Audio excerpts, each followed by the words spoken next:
Tunisia, December 1943. Garrett Thorne lay in sand that held no warmth. 30 years old, Montana born, 6 years in uniform, 3 years killing men he'd never met. The dunes stretched empty before him. Nothing moved except heat shimmer rising from desert floor like ghosts of the dead. He watched the Italian convoy through a scope that shouldn't exist. The Volkov V-20, 110 pounds of American steel and German engineering, 20mm bore, semi-automatic action, a rifle that needed 2 men to carry and 1 man with exceptional strength to fire alone. Garrett had that strength. He also had questions. The convoy rolled closer. 3 trucks, 18 soldiers, standard patrol pattern the Italians had run for 7 weeks without variation. They thought themselves safe at this distance. Mistake. Garrett settled the V-20's stock against his shoulder. The metal burned hot from sun. His shooting jacket was soaked through. Water canteen empty since dawn. Lips cracked and bleeding. None of it mattered. He'd learned to make nothing matter except the shot. Through the scope, the lead truck driver, visible through windshield, young, maybe 22, cigarette dangling from lips. Garrett's finger found the trigger, squeezed. The V-20 roared. Recoil like getting kicked by a mule. The rifle slammed back 8 inches. The bipod jumped. Sand erupted around the firing position. 600 yards downrange, the 20mm shell punched through the truck's engine block like paper. Metal screamed. The engine exploded. The truck died instantly. No fire, just catastrophic mechanical failure. The kind that left men stranded in desert with no shade and 40 miles to friendly lines. The driver never finished his cigarette. Garrett worked the action. The spent casing ejected. The next round chambered with mechanical precision that German engineers had spent years perfecting. American manufacturers had stolen it. Businessmen had sold it, and Garrett Thorne used it to kill Italy's sons in African sand. Garrett's voice, recorded in journal, February 1945. The V-20 kept me alive, that's fact. Without it, I'd be dead in Tunisia, or dead in Belgium, or dead in any of the places where American boys died because they couldn't reach the enemy and the enemy could reach them. But every time I looked at that rifle, I saw the marking, Volkov Arms, Bridgeport, Connecticut. And underneath, in smaller text, Technical Specifications licensed from Rheinmetall AG, German company, American manufacturer. How? That question haunted me more than the men I killed. Maastricht, Netherlands, May 10, 1940. 3 years earlier. Garrett had been 27, fresh off the transport ship. Assignment, Special Weapons Testing Unit, attached to forward positions monitoring the Belgian-Dutch border. The Germans came at dawn, Panzer Is, light tanks, 13mm armor, fast, maneuverable, terrifying to infantry armed with rifles designed to kill men, not machines. The Dutch fell back. The bridges over the Maas River became choke points. And that's where Garrett first saw the V-20. Supply sergeant had carried it in a wooden crate, 2 men struggling with the weight. Thorne, you're the best shot in the unit. Captain says test this. The crate opened. Inside, a rifle that looked like someone had mated a machine gun with an anti-aircraft cannon. What the hell is it? Volkov V-20, 20mm, semi-automatic, penetrates 40mm of armor at 100 yards. Garrett lifted it. Impossibly heavy, impossibly long, impossibly complex. You want me to shoot tanks with this? That's the idea. Garrett set up on the 2nd floor of a destroyed building, 100 yards from the bridge, perfect angle on the German approach. The optical scope alone probably cost more than 6 months of his salary. German Zeiss glass, crystal clear, illuminated reticle for low-light shooting. He loaded the 10-round magazine. Each cartridge was 20 by 138mm, Bofha's specification. The same ammunition used in anti-aircraft guns. The weight of each round, 1/2 pound. The Panzer I rolled onto the bridge. commander visible in open hatch, young, confident, probably thought the Dutch had nothing that could hurt them. Garrett aimed center mass on the tank hull. The V-20 had no manual, no training course, no doctrine, just point at enemy armor and pull trigger. He pulled. The rifle exploded backward. The shot was sound like thunder contained in a steel tube. Every loose object in the room fell. Plaster dust rained from ceiling. The bipod legs sank 3 inches into wooden floor from recoil force. Garrett's shoulder felt broken. Through the scope, still on target somehow, the tank stopped. Smoke poured from puncture in frontal armor. Not a big hole, just 20 millimeters, barely wider than a man's thumb. But the shell had been armor-piercing, and what it did inside that tank. The commander tried to climb out. Didn't make it. The tank burned. Garrett ejected the spent casing. It hit the floor still hot enough to scorch wood. He chambered the next round. 3 more German tanks on the bridge. He destroyed 2. The third retreated. By noon, the Germans had bypassed Maastricht entirely. The bridge cost them too much. By evening, Garrett had bruising across his entire right shoulder that would last 3 weeks.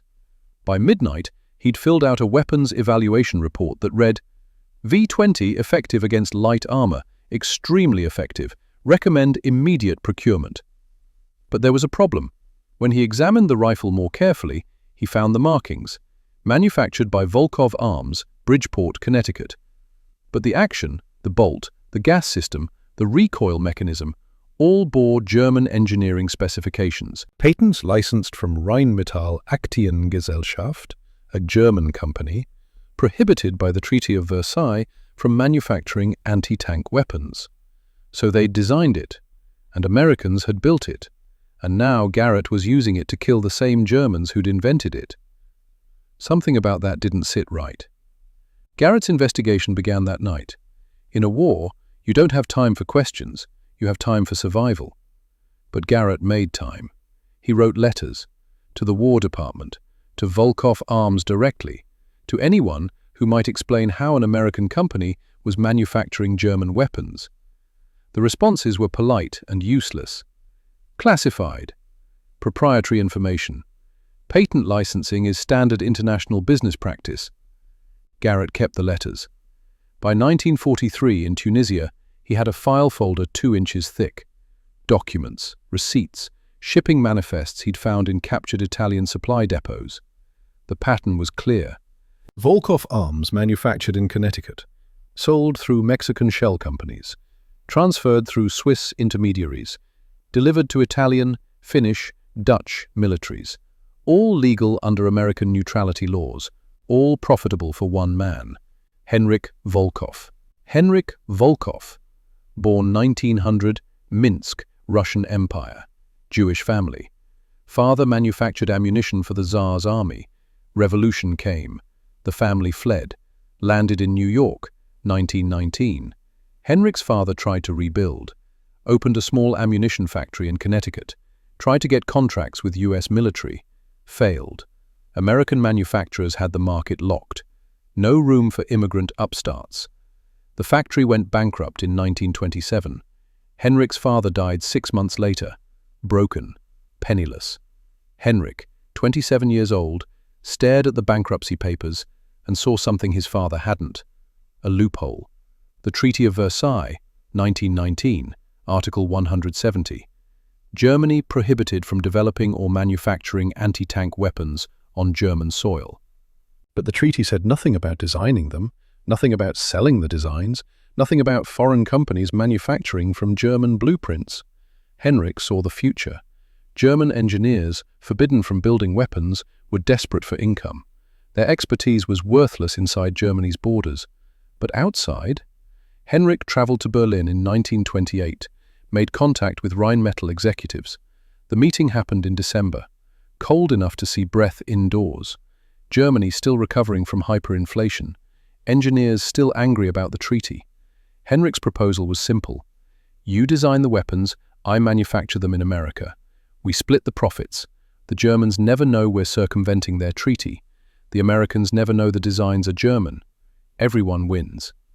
Rheinmetall agreed. Not officially, nothing on paper, just a handshake deal and a Swiss bank account. Henrik returned to Connecticut with blueprints for a 20mm anti-tank rifle. All he needed was an engineer crazy enough to build it. Silas Crane. Born 1892, Hartford, Connecticut, watchmaker's son. Silas had hands that could measure tolerances by touch, eyes that saw mechanical imperfections no one else noticed, mind that understood precision the way some men understood music. He'd worked for Winchester, chief designer, created hunting rifles that were works of art.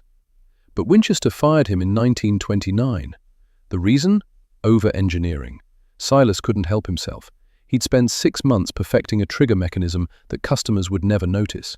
He'd specify steel alloys that cost 3 times more than necessary.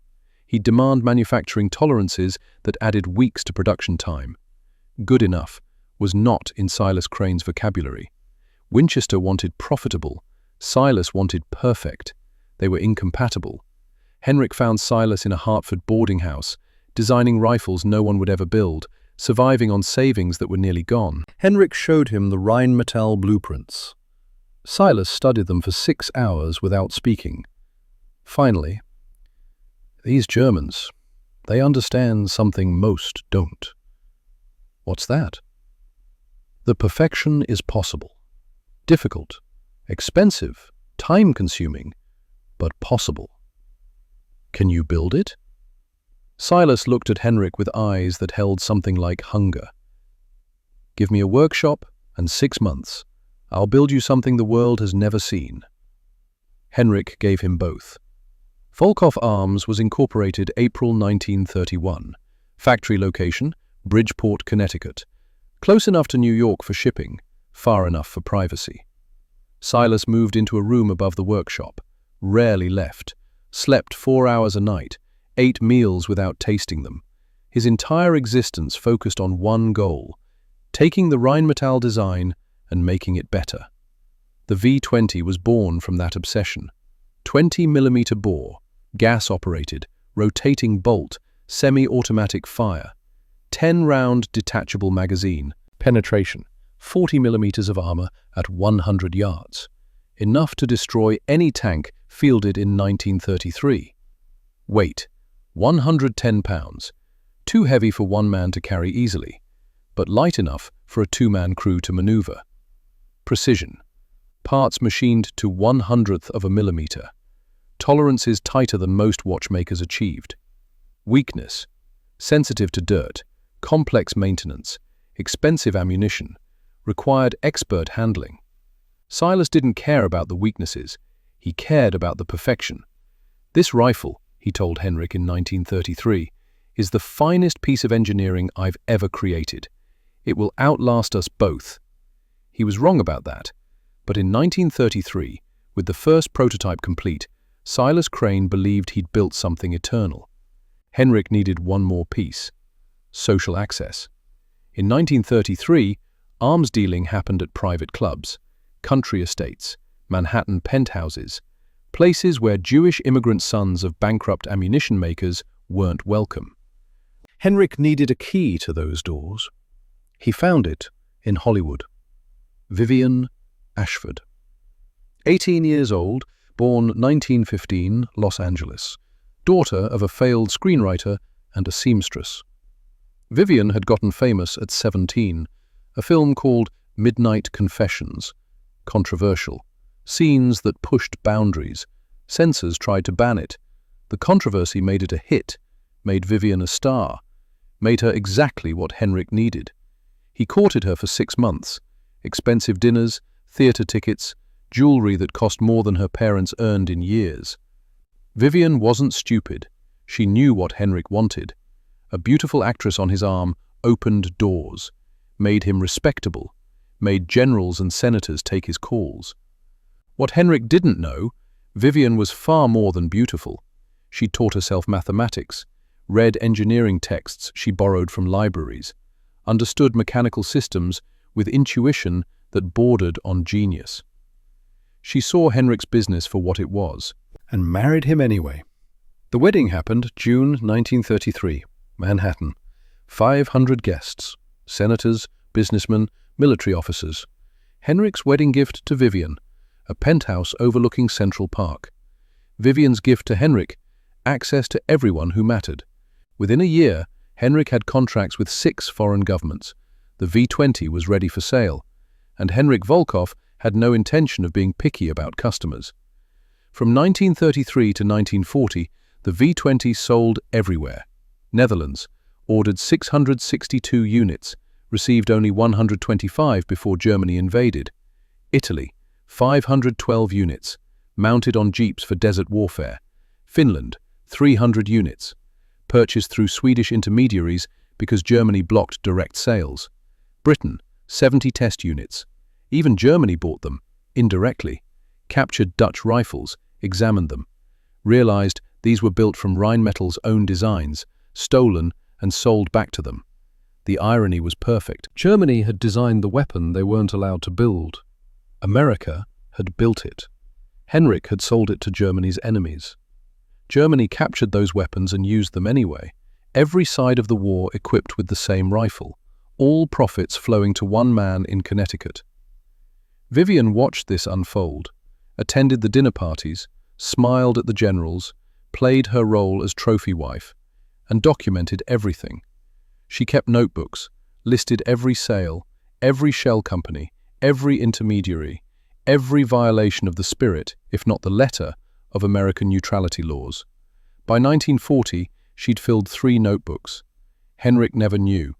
Tunisia, 1943. Garrett closed the captured shipping manifests. He'd cross-referenced sales records from 3 different Italian supply depots, verified what he could through military intelligence channels. The picture was clear. Henrik Volkov had built an empire on a legal loophole.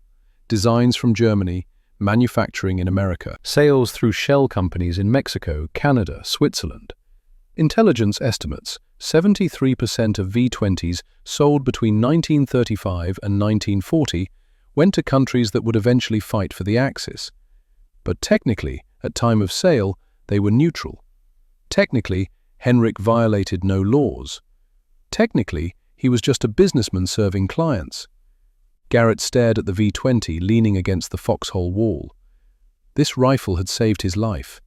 Maastricht, Tunisia. A dozen engagements in between. This rifle had killed 47 men.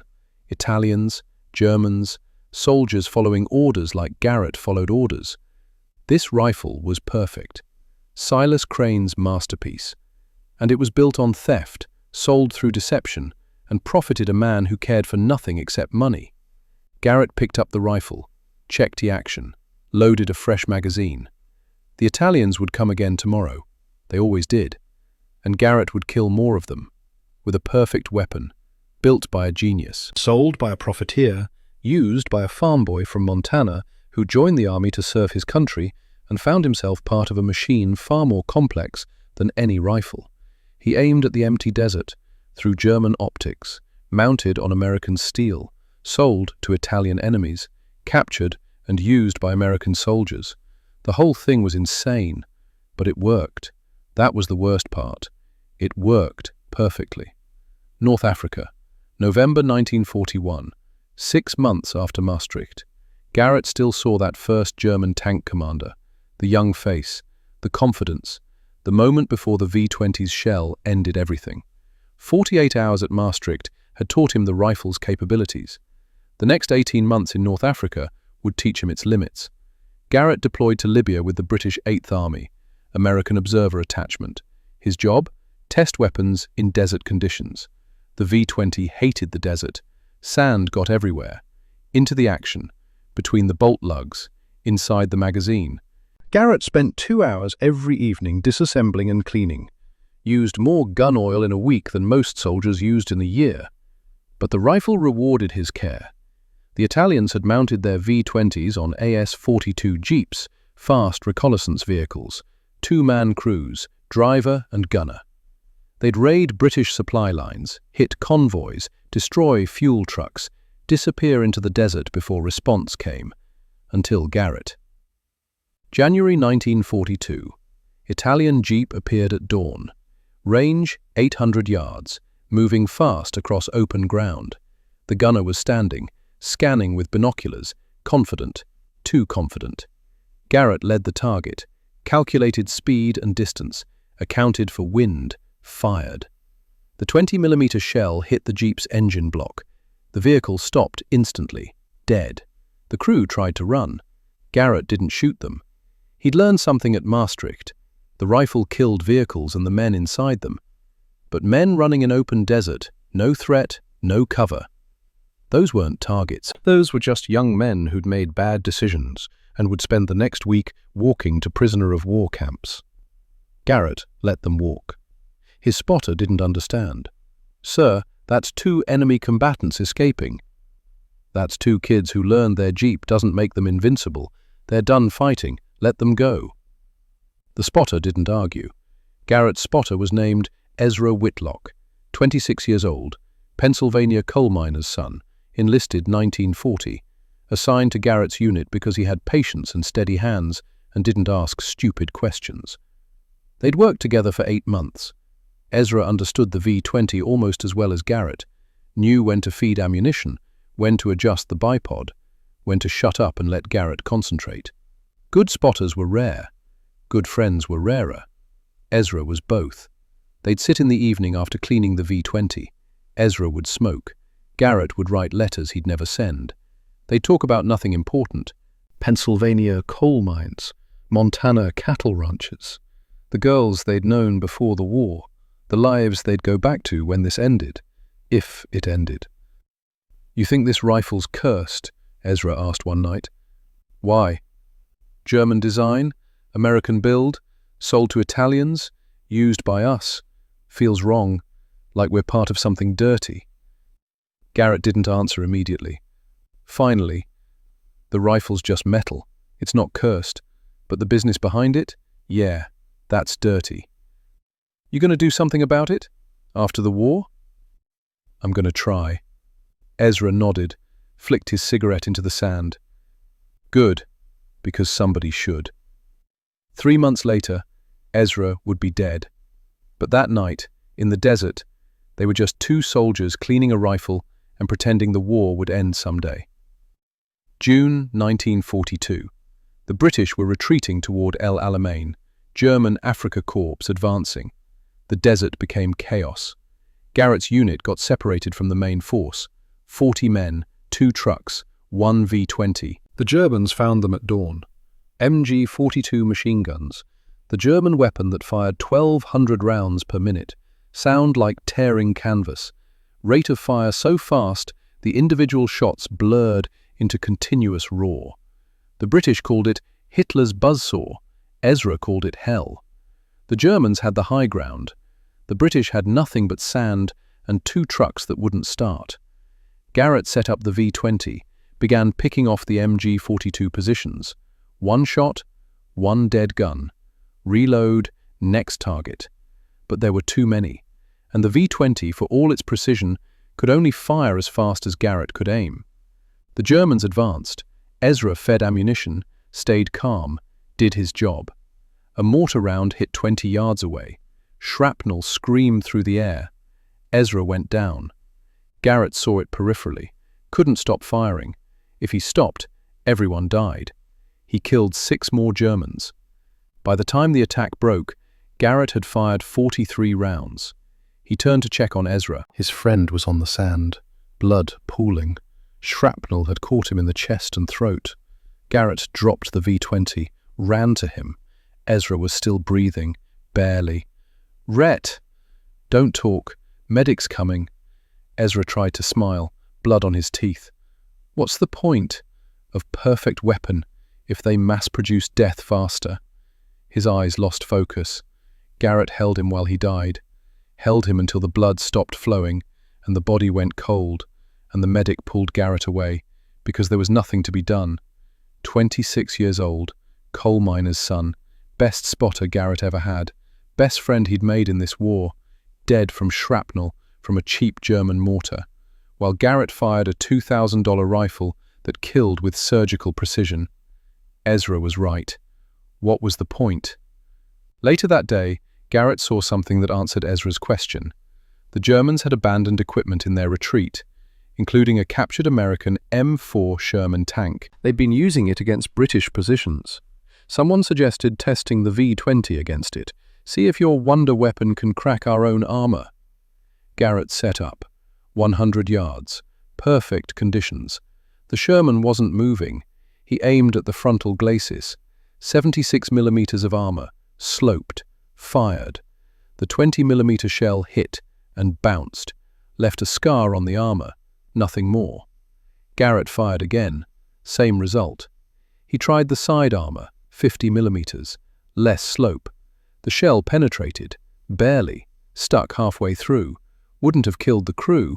Wouldn't have stopped the tank. Wouldn't have mattered. Garrett stared at the V-20, the perfect weapon, that had just become obsolete. American tanks had 76 millimeter armor. Soviet T-34s had sloped 45 millimeter that performed like 60. German Panthers would have 80 millimeters. The window was closing. The V-20, designed to kill tanks with 13 to 20 millimeters of armor, was being outpaced by the evolution of the very machines it was built to destroy. Ezra had died fighting cheap, mass-produced weapons, and Garrett's expensive precision rifle couldn't even penetrate American armor anymore. The irony tasted like ash. Bridgeport, Connecticut, August 1942. Henrik Volkov sat in his office and reviewed the numbers. They were bad. Orders for the V-20 had peaked in 1940. 600 units that year. 1941, 400. 1942, 90 so far. And it was August. The reason was obvious. Tank armor was getting thicker. The V-20 couldn't keep up. Silas Crane had proposed solutions. A V-25 with 25 millimeter bore. A V-30 with 30 millimeter. Larger cartridges. More penetration. Henrik had done the math. Retooling the factory. $800,000. Development time, 18 months. By then, the war might be over. And even if it wasn't, by then tanks would have armor thick enough to make even 30 millimeter obsolete. The arms race was accelerating. Henrik's business model depended on stability, on selling the same weapon for years, on amortizing development costs across thousands of units. But warfare wasn't stable anymore. Technology changed too fast. Henrik made his decision. He called Silas into his office. "We're not developing the V-25 or V-30. Silas stared at him. "But the V-20 is already obsolete against modern armor. We need to sell what we have. Move remaining inventory. Convert the factory to something profitable." Convert to what? Machine tools, industrial equipment, things that don't become obsolete when armor gets thicker. Silas's face went pale. "I spent 12 years on the V-20. 12 years. You want to just stop?" "I want to stay solvent." "This isn't about solvency. This is about craftsmanship, about profit, Silas. This is a business. The V-20 had a good run. It's over." Silas left without another word. Henrik watched him go. Felt nothing. He'd made $4.7 million from the V-20. That was the only number that mattered. November 1942. Vivian Ashford stood in Henrik's study. He was out. Business meeting. Selling something to someone. Always selling. She opened his desk drawer. Found the ledger she'd been searching for. Sales records. 1940 to 1942. She cross-referenced with her own notebooks. Confirmed what she'd suspected. 71% of V-20 sales went to countries that would fight for the Axis. Not directly. Through intermediaries. Shell companies in Switzerland, Mexico, Canada. All legal. Technically. All profitable. Definitely. All morally bankrupt. Absolutely. Vivian made her decision. She'd been planning this for months, gathering documents, hiding money, creating an exit strategy. That night she packed one suitcase. Changed into a maid's uniform she'd bought in secret. Walked out of the penthouse at 2 in the morning. The doorman didn't even look at her, just another hotel maid leaving after night shift. By dawn, Vivian was on a train to Washington. In her suitcase, The research she'd been conducting for 2 years. Frequency hopping radio communication, a way to prevent enemy interception of military signals. She'd worked on it with George Antile, a composer, a friend, one of the few people who saw past the actress exterior to the mind beneath. Together, they developed something revolutionary. Vivian hoped the military would listen. They didn't. Pentagon officers were polite, reviewed her work, thanked her for her patriotism, then dismissed her. "Miss Ashford, this is interesting, but perhaps best left to professional engineers." "I am a professional. I've studied." "You're an actress, a talented one, but military communications require expertise beyond." She left before they finished. Changed her name. Vivian Ashford was too connected to Henrik. Became Vivian Ashford. One letter different. Enough distance. Kept working on the frequency hopping technology. The military would ignore it until 1962. By then, Vivian would be 47 years old. But the technology she'd invented at 27 would become the foundation of Wi-Fi, GPS, and Bluetooth. Henrik sold weapons that killed for profit. Vivian created technology that connected humanity. Their marriage had produced no children, but it had produced something else. A woman who chose creation over destruction. A legacy that would outlast any rifle. Summer 1943. Everything changed. The Americans introduced the M1A1 bazooka, rocket launcher, shaped charge warhead, penetration 200 millimeters of armor, weight 13 pounds, cost $20 to manufacture, one-time use, disposable. Any infantryman could fire it. No special training, no precision optics, no 300-hour machining process. Point, shoot, throw away the tube. Next soldier picked up the next bazooka. The V-20, with its 110-pound weight and $2,000 price tag and requirement for expert maintenance, was finished. Silas Crane read the bazooka specifications, then did a calculation that broke him. V-20 development time, 9 years, from first Rheinmetall blueprints to production models. V-20 effective combat lifespan, 38 months, from May 1940 to July 1943, when the bazooka made it obsolete. 9 years to build, 38 months of usefulness. Silas sat in the empty Volkov Arms workshop. The machinery sat idle, no orders, no purpose. He'd created a masterpiece, the finest anti-tank rifle ever designed, perfect in every mechanical detail, and warfare had moved on without waiting for perfection. He thought about efficiency. The bazooka was crude, inaccurate past 100 yards, one shot only, but it worked well enough, worked cheaply enough, worked simply enough that any soldier could use it. Good enough had beaten perfect, simple had beaten complex, cheap had beaten expensive. Silas put his head in his hands. He was 51 years old. The best years of his engineering career spent on a weapon the war had discarded. He thought about the Winchester executives who'd fired him for over-engineering. They'd been right. December 1943, Connecticut. Garrett Thorne stood outside Volkov Arms factory. He'd been reassigned stateside. The V-20 testing program was officially ended. New weapons, new priorities. But Garrett had questions. He'd carried those questions across North Africa, through Ezra's death, through 47 kills with a weapon he no longer trusted. He needed answers. The factory was nearly empty. Most workers laid off. Production stopped. He found Silas Crane alone in the workshop. The old engineer was disassembling a V-20, slowly, like a funeral. "Mr. Crane?" Silas looked up, saw the uniform, the combat infantryman badge, the Purple Heart. "You used the V-20. 47 kills." Silas nodded slowly. "It kept you alive." "My best friend died anyway. German MG-42, mass-produced, cheap, effective." Silas said nothing. Garrett continued. "I read about the bazooka. $20, penetrates 200 millimeters, disposable." "Yes. Your V-20 cost $2,000, penetrates 40 millimeters, requires expert maintenance." "Yes. Was it worth it?" Silas set down the wrench. "I spent 9 years creating the V-20. 9 years pursuing mechanical perfection.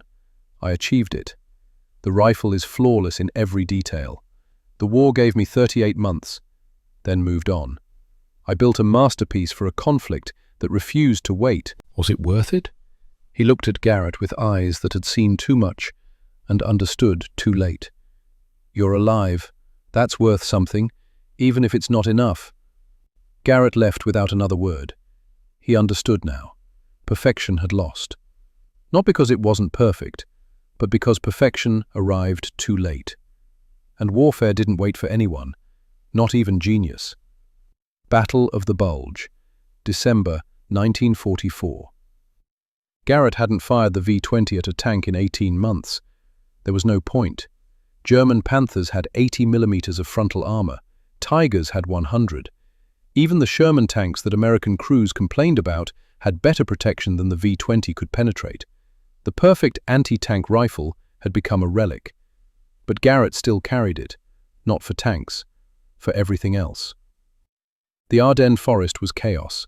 German offensive pushing west, American lines fragmenting.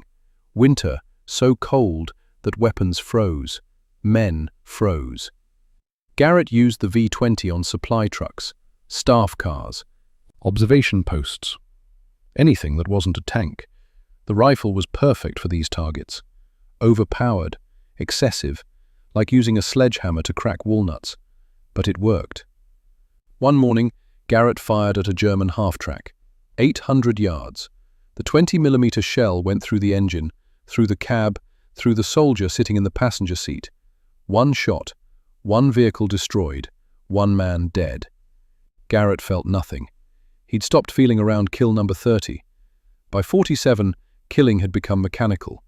Aim, fire, confirm, move. Ezra had felt things, had questions, had doubts. Ezra was dead. Garrett was alive. He'd learned not to confuse survival with virtue. The V-20 jammed on December 18th, frozen mud in the bolt assembly, got into everything. Garrett spent 2 hours disassembling the action in a frozen foxhole, fingers numb, metal so cold it stuck to skin. He got it working again, fired 3 more shots that day. Then it jammed again.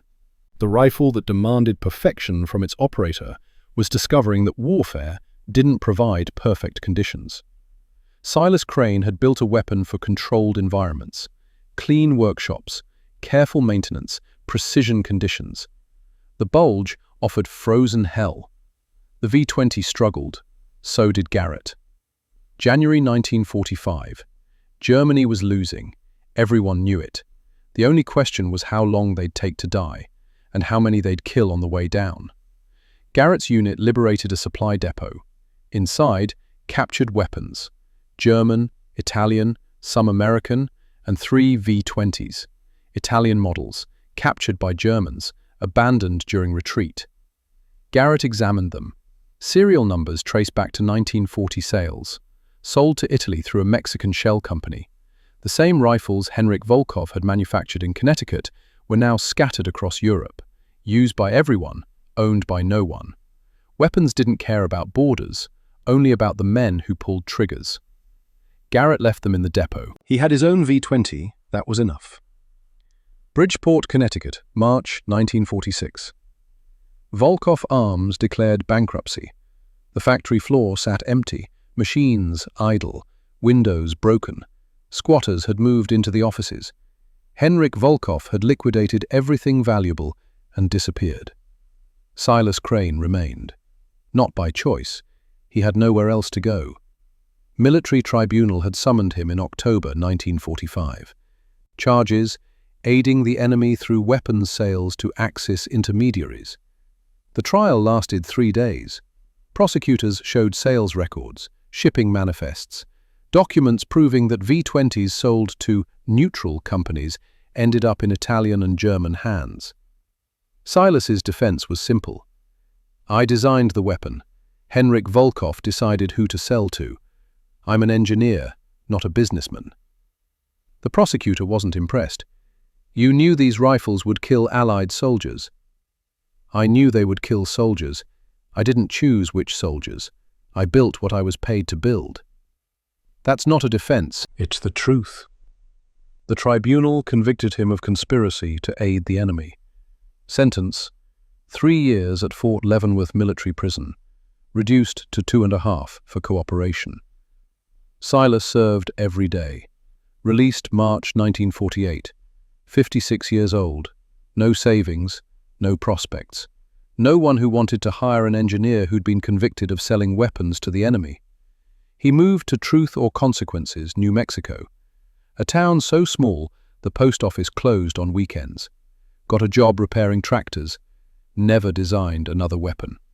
Died alone in 1957, 65 years old. The local newspaper ran 4 sentences. Silas Crane, 65, died Tuesday. Retired engineer. No survivors. Burial at Sunset Cemetery. No mention of the V-20. No mention of the 12 years he'd spent creating mechanical perfection. No mention that his rotating bolt design would influence firearms engineering for decades. History forgot Silas Crane. He'd expected nothing else. Henryk Volkov took a different path. The morning after Germany surrendered, Henryk was on a ship to Argentina. In his luggage, $2.8 million in gold bars. Bearer bonds, Swiss bank account numbers. Henryk had spent 5 years preparing his exit. He'd seen the war ending, seen the investigations beginning, seen the tribunals forming, and he'd moved his money somewhere American law couldn't reach. Buenos Aires welcomed him, a wealthy immigrant with capital and connections. The Perón government didn't ask difficult questions. Henryk invested in aircraft manufacturing, made friends with generals, lived in a mansion overlooking the Rio de la Plata. Occasionally, journalists would find him, ask about the V-20, about the sales to Axis countries. Henryk's response never varied. I broke no laws. I sold weapons to legitimate customers through legal intermediaries. If those weapons later ended up with other parties, that's not my responsibility. I'm a businessman. I followed the law. But morally, morality is a luxury for those who can afford it. I couldn't. He returned to the United States in 1951. The statute of limitations had expired. No prosecution possible. He bought a penthouse in Manhattan, different building, same view of Central Park. Lived there until he died in 1978, 78 years old. His funeral was well attended. Senators, businessmen, people who'd made fortunes from his connections. The eulogy called him a pioneer of international commerce. No mention of how many died from the weapons he sold. Henryk wouldn't have cared. He'd measured success in dollars. By that metric, he'd won. Aldrich Pabst lived longest of all. He'd managed the Volkov Arms factory floor, hired workers, fired workers, kept production running, and kept secrets. In 1919, Aldrich had been a supervisor at a Pennsylvania steel mill. Workers went on strike, demanded better pay, safer conditions. Aldrich had called the police. When police arrived, the strikers threw rocks. Aldrich gave an order. Disperse them, by any means. The police fired into the crowd. 5 workers died, 14 wounded. An investigation followed, found Aldrich had ordered the use of force against unarmed strikers. No charges filed. The workers were immigrants. The mill had political connections. Justice was negotiable. Aldrich moved to Connecticut. New job, new life. Henryk hired him because Aldrich understood that some men were expendable. When Volkov Arms collapsed, Aldrich fled to Mexico. Returned to Texas in 1948. Lived quietly in El Paso. Changed his name legally. Became Arthur Paulson. Died in 1972, 81 years old. Natural causes. Home surrounded by family. The 5 men he'd ordered killed in 1919 were never mentioned at his funeral. Their families never received apology or compensation. Aldrich died free. Some debts go unpaid. Vivian Ashford's story took a different turn. After leaving Henryk in 1942, she'd focused on her frequency-hopping research, worked with George Antile, refined the mathematics, filed the patent in August 1942. Patent number 2,292,387. Secret communication system. The Navy reviewed it, concluded it was interesting but impractical, filed it away. Vivian tried to push, wrote letters, made calls. The response was always the same. "Miss Ashford, we appreciate your patriotism, but military communications require professional expertise." She gave up trying to convince them. Instead, she worked on other projects, improved the design, documented everything, and waited. The wait lasted 20 years. In 1962, the Navy rediscovered her patent during research into secure communications, realized it solved problems they'd been struggling with for years. By then, Vivian was 47. The patent had expired. She received no royalties, no compensation, just a polite letter thanking her for her contribution. The technology became classified, used in military systems. Then, in the 1980s, commercial applications emerged. Wi-Fi, Bluetooth, GPS, cellular networks, all based on frequency-hopping spread spectrum, all traced back to a patent filed by an actress in 1942. Recognition came late. 1997, Electronic Frontier Foundation honored her as a pioneer of wireless communication. Vivian was 82, walked slowly, spoke softly. Her acceptance speech was 3 sentences. "I wanted to help. The military didn't want my help. I'm glad the technology found use eventually." She died in 1999, 84 years old. Her obituary appeared in major newspapers. Vivian Ashford, wireless technology pioneer and actress, dead at 84. More words than Silas Crane got, less than Henrik deserved. But she hadn't done it for recognition. She'd done it because creating was better than destroying, even if no one noticed for 50 years. Garrett learned all of this slowly. After the war, he'd returned to Montana. 32 years old, Purple Heart, Bronze Star, Combat Infantryman Badge, resume of survival. He tried ranching, lasted 6 months, couldn't sleep in the quiet, couldn't shake the feeling that he should be watching for threats that weren't there.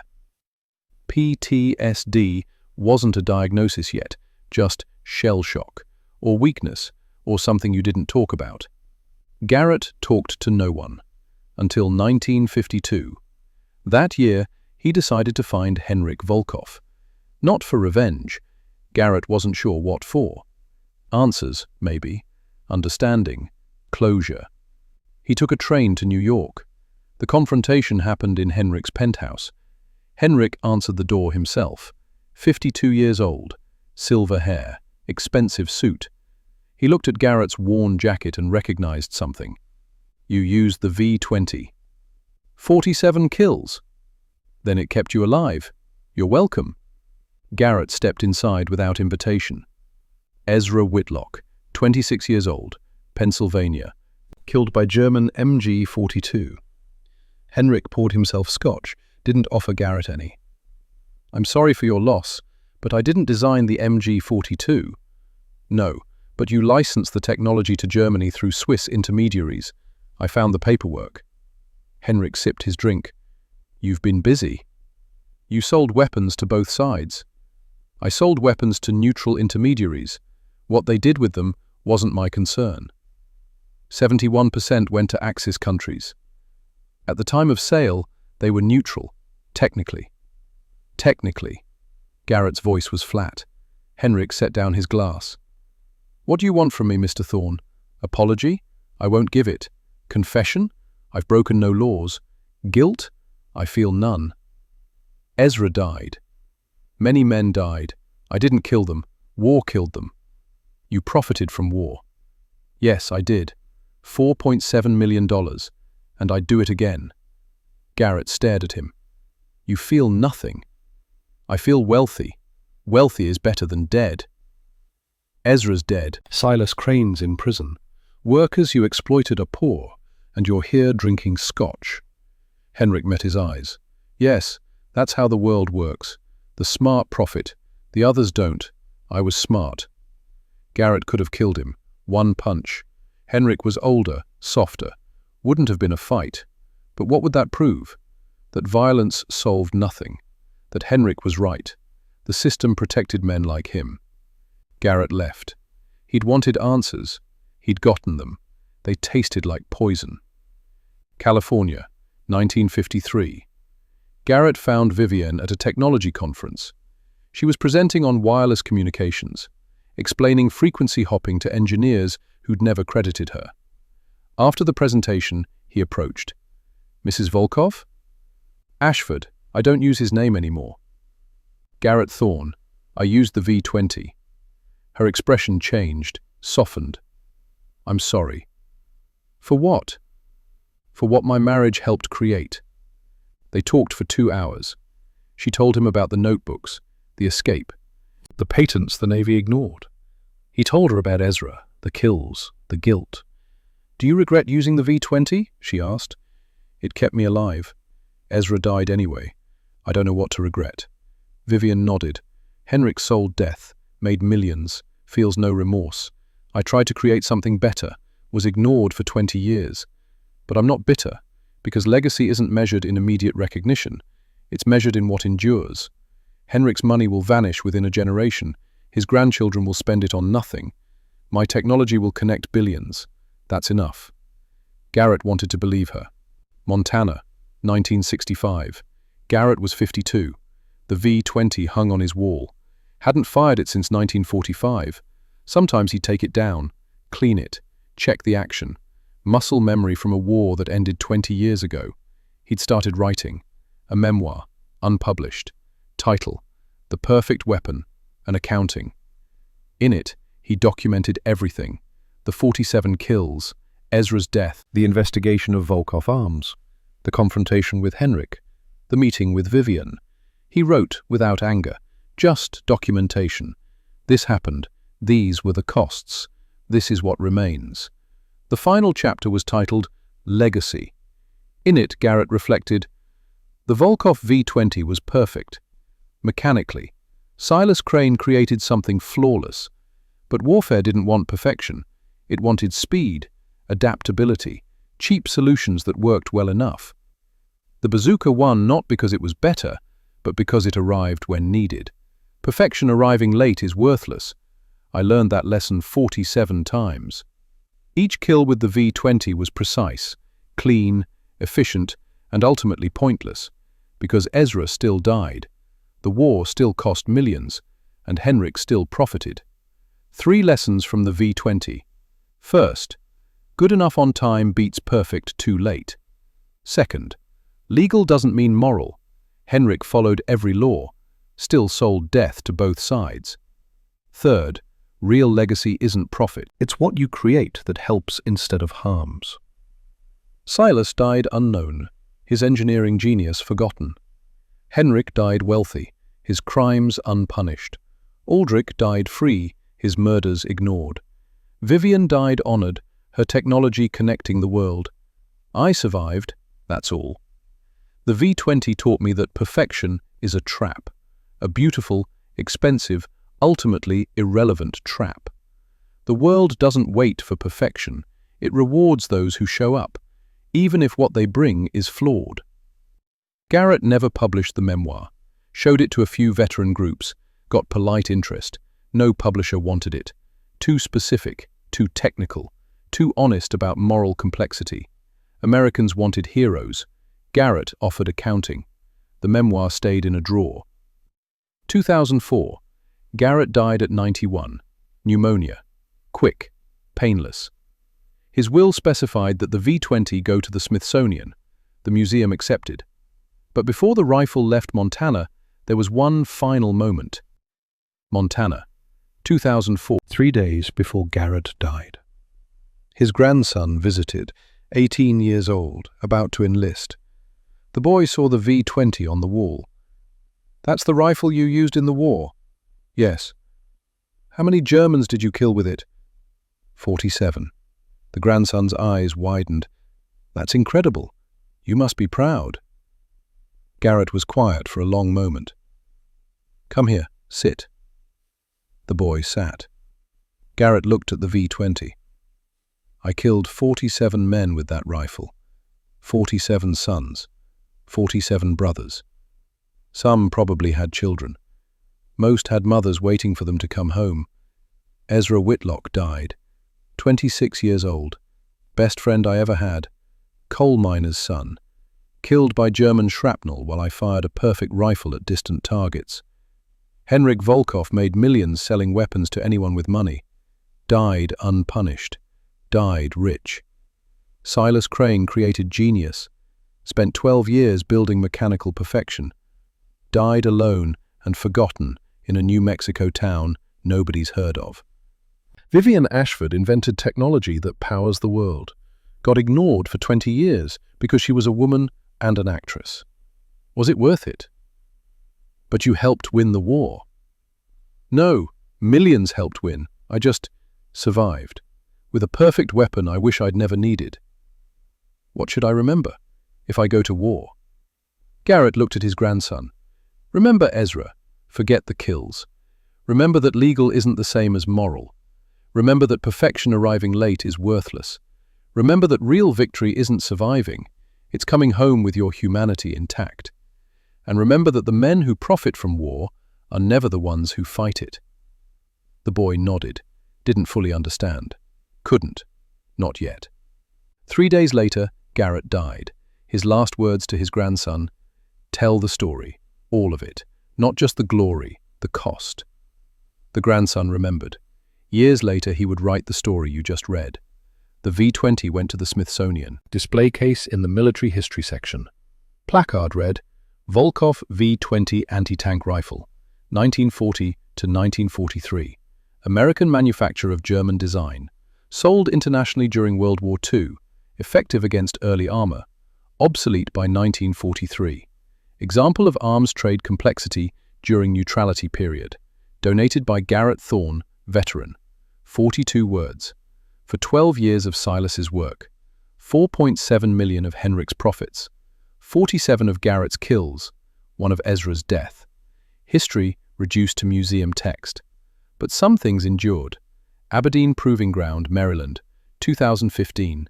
Military engineers testing a new squad automatic weapon. The weapon cycled smoothly, reliable, jam-resistant. Lead engineer reviewing the specifications. This rotating bolt design, where did it originate? Junior engineer checked the technical file. Patent filed 1932. Designer, Silas Crane, Volkov Arms, Connecticut. Never heard of it.